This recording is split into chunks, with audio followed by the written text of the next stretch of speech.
Bonjour et bienvenue pour la carte numéro 10 du tarot de Marseille. Alors si vous avez vu la carte numéro 9 juste avant l'ermite, je vous annonçais que le numéro 10 c'est une annonce d'un changement. C'est un nouveau cycle avec le 10. On repart pour un cycle de 10 à 20. Donc là il y a un nouveau changement et on va déjà voir au niveau graphique qu'est-ce qu'elle veut nous dire. Donc je rappelle qu'en haut, c'est tout ce qui est lié au divin, au spirituel. En bas, c'est tout ce qui est lié au matériel, au concret.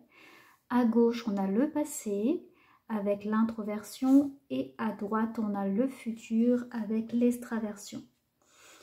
Cette carte, on peut voir qu'en haut, le personnage, alors déjà, on a 3 personnages avec une roue principale.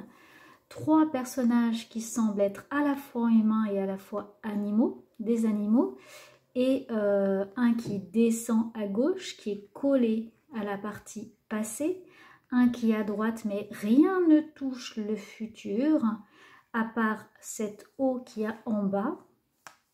Et en haut, ce personnage ne touche pas le côté divin.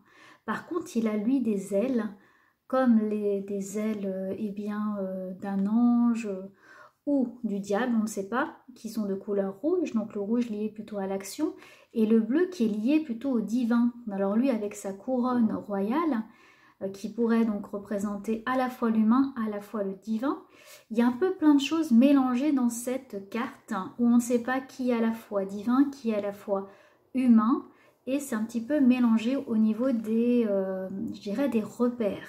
Et c'est un peu l'idée aussi de cette roue infernale, de cette roue qui tourne. On ne sait pas exactement dans quel sens. On ne sait pas non plus qui maintient la roue, parce qu'il n'y a personne au niveau du manche qui tient la roue, qui du coup est au bout sur cette carte-là et cette version-là en tout cas.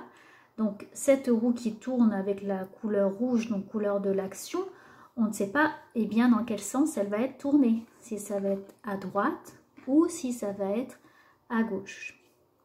Ce personnage-là a une épée, donc je vous disais, il est animal, mais il a aussi une tête plutôt humaine, des ailes, je dirais, plutôt divines, de couleur rouge, avec cette couronne, et puis il a l'air plutôt détaché, c'est-à-dire qu'il a l'air d'avoir un certain pouvoir sur les autres, mais sans en avoir aussi. C'est un peu étonnant dans ce dessin, dans cette carte, c'est-à-dire qu'il semble avoir ce pouvoir, mais qu'il ne l'a pas non plus.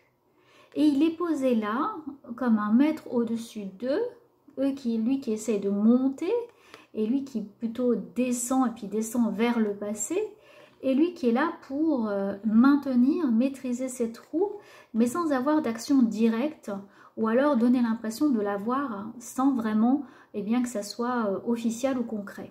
C'est un peu bizarre, mais c'est en même temps le message de cette carte, c'est-à-dire qu'elle va nous donner une information de changement, mais on ne sait pas lequel, on ne sait pas comment ça va arriver, on ne sait pas comment ça peut se mettre en place, mais c'est en tout cas un déplacement, le destin, la transformation, ça bouge, il y a de l'action, il va se passer quelque chose.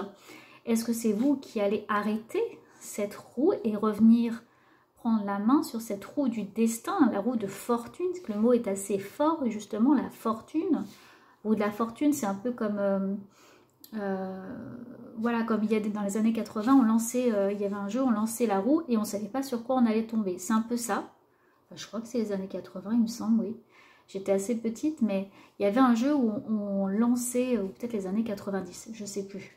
Mais bon, on lançait en tout cas une roue, la roue de la fortune, ça s'appelait, et on ne savait pas justement sur quel numéro on allait tomber. C'est un peu le même principe, de choses qui bougent dans tous les sens, il va y avoir de l'action, mais on ne sait pas trop bien quel va être en tout cas le changement, l'évolution ou l'involution. Parce qu'effectivement, cette carte, elle peut tourner dans un sens ou dans l'autre.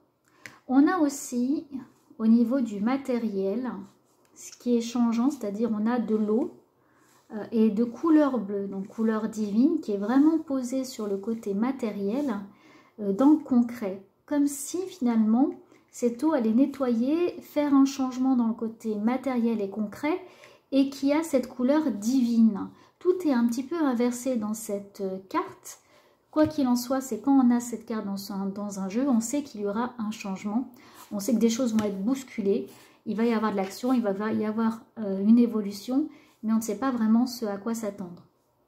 En négatif, ça va être eh bien, le coup du sort, le blocage, la chute, les retards. Ça peut être un petit peu tout ça. On va aller voir avec d'autres jeux. Donc là, on a le Deviant Moon Tarot. Je vous laisse voir la carte. Je vais la montrer de plus près. Voilà.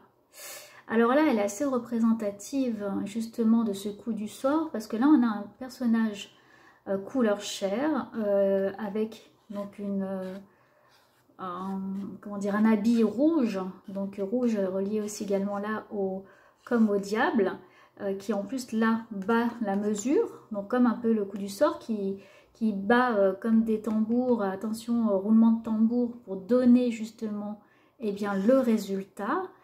Et là vous avez quelqu'un qui attend un peu stupéfait, mais qu'est-ce qui va me tomber sur le coin de la figure? Qu'est-ce que je vais avoir comme réponse? Qu'est-ce qui va se passer? Où est-ce que cette roue va s'arrêter? Et en plus, dans quel sens? On ne sait pas non plus dans quel sens elle va tourner la roue. À gauche ou à droite, on ne sait pas trop. Même sa main semble un peu bizarre sur la façon de tenir en fait la manivelle. Le personnage tient sur un tabouret qui est seulement à 3 pieds, donc très instable. Donc là, en tout cas, il va bien se passer quelque chose aussi pour ce personnage. Là, on a le tarot égyptien. Alors là, on a carrément le sphinx là-haut qui lance une flèche pour un peu déstabiliser celui qui essaie de grimper.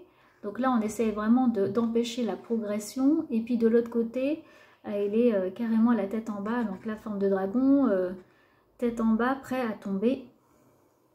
Et là, on a une grande roue, mais comme une roue de fête foraine un petit peu. Et c'est ce à quoi ça fait penser aussi, c'est les jeux sont lancés, les dés sont lancés, un peu comme une fête. Et voilà, les choses vont bouger, ça va évoluer, mais on ne sait pas trop à quoi s'attendre. Voilà pour la carte de la roue de la fortune. Merci de m'avoir écouté et puis je vous dis à très bientôt pour la suite des numéros du tarot.